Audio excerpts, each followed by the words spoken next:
À peine nommé et déjà sur le terrain. Xavier Bertrand, le tout nouveau secrétaire général de l'UMP, était à Avrier ce week-end.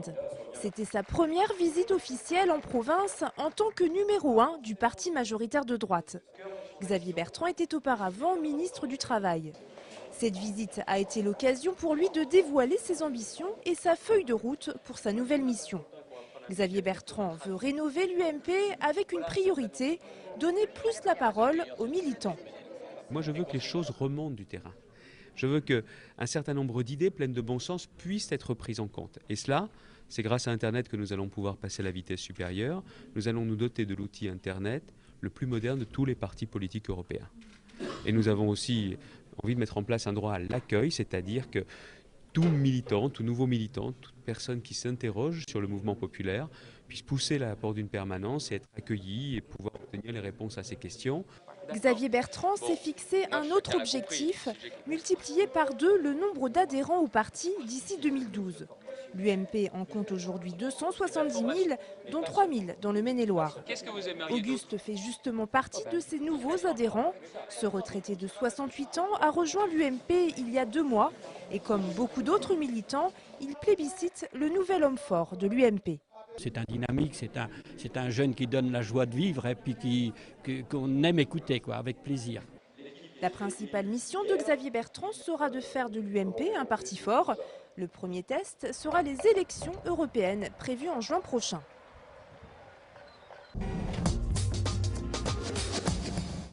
Les élections européennes, justement, il en a beaucoup été question ce dimanche à Avrier, avec l'officialisation de la désignation de Christophe Béchu en tant que tête de liste pour l'UMP dans l'ouest de la France. Le président du Conseil général de Maine-et-Loire sera secondé pour l'occasion par Elisabeth Morin, l'ancienne présidente de la région Poitou-Charentes. Quant à la ligne directrice de la campagne, elle est déjà toute trouvée et elle fait bien évidemment référence à un certain Nicolas Sarkozy. Le mot d'ordre, ça va être une Europe qui protège et une Europe qui agit et montrer en quoi la France a besoin de cette Europe-là et en quoi aussi l'Europe a besoin d'avoir une France qui parle d'une voix forte de la même manière que Nicolas Sarkozy l'a fait pendant la présidence de l'Union européenne où il a été capable sur la crise financière, sur la crise en Géorgie, sur l'Union pour la Méditerranée, de multiplier les initiatives. Profitons d'ailleurs de cette actualité pour rappeler quelques éléments d'éducation civique. Le 7 juin prochain, les Français devront choisir au total 72 députés qui les représenteront parmi les 736 parlementaires que comptera cette fois-ci l'Union européenne. Pour ce scrutin, la France a été divisée en 8 grandes régions où chaque formation politique doit présenter une liste. Les Pays de la Loire faisant donc cause commune avec la Bretagne et Poitou-Charentes. En 2004, la région Ouest avait obtenu 10 sièges de députés appartenant à diverses tendances. Nous avons reçu de la part d'Orange 10 ordinateurs qui nous ont permis de modifier un petit peu notre parc informatique. Ce nouveau matériel informatique s'avère un outil très précieux pour les 45 enfants qui fréquentent l'Institut médico-éducatif Grâce à Loup de Bushman. Des enfants qui présentent des déficiences intellectuelles et pour qui l'ordinateur peut parfois faciliter la communication.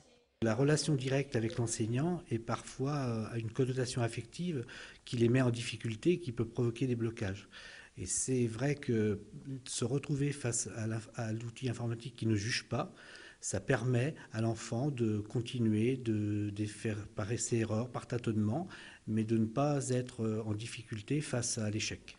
Sur chaque poste, des logiciels adaptés permettent aux enfants de lire, écrire et de donner du sens à un mot.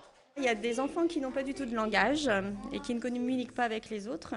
Donc en fait, on leur fait taper avec des modèles des mots sur l'ordinateur et ils appuient sur une touche en fait où il y a le pictogramme correspondant au mot qui apparaît.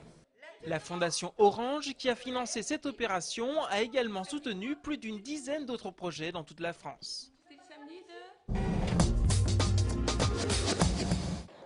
Le moins que l'on puisse dire, c'est que les footballeurs d'Angesco ont le moral au beau fixe. Ce matin, ils ont retrouvé le chemin de l'entraînement au stade Paul Robin de Belleveille après leur nouvelle victoire 1-0 vendredi soir à Châteauroux. Une nouvelle victoire qui les fait grimper à la 2e place du classement de Ligue 2 et qui les voit surtout enchaîner un 12e match consécutif sans défaite. La série que nous sommes en train de vivre est exceptionnelle. Elle n'est pas exceptionnelle par rapport au fait qu'on était vaincu, elle est exceptionnelle par rapport au nombre de victoires. Là, on est sur 4 victoires consécutives, 3e victoire consécutive à l'extérieur, 4e match de rang sans prendre de but. Sur les 12 derniers matchs, il y en a 10 sans prendre de but. Bon, on vit quelque chose d'exceptionnel. Vendredi soir, les scoïstes se déplaceront à Sedan, dans la peau, comme le dit lui-même Jean-Louis Garcia, d'un club désormais prétendant à la montée en Ligue 1.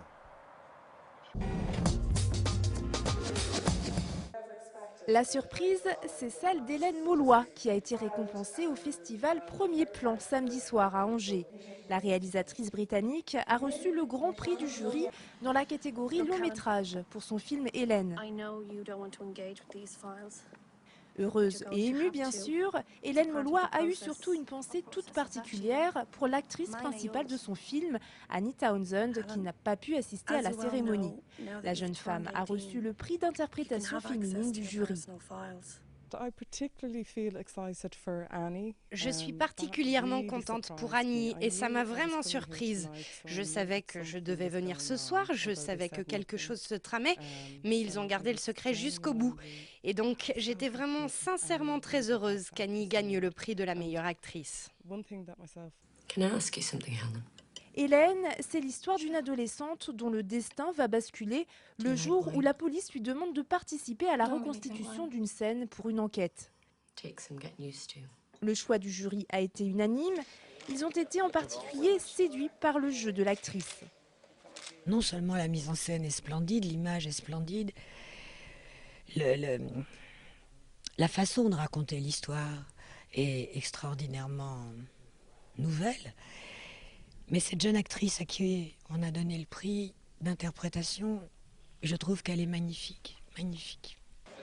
Le festival Premier Plan s'est donc terminé hier soir.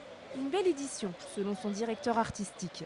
La compétition, je pense, a été formidable. C'est, je pense, une des meilleures compétitions qu'on ait eues depuis un certain nombre d'années. Ça dépend de nous qui choisissons, mais ça dépend surtout des réalisateurs qui font les films. Donc on a eu la chance cette année d'avoir une concentration de bons films. Et là, le jury vient de le dire. Je pense que ça a été un très beau palmarès. Pour cette édition 2009, le public était au rendez-vous. Il y a eu 63 000 entrées contre 68 000 l'année dernière. Mais 2008 était une année particulière puisque le festival fêtait ses 20 ans.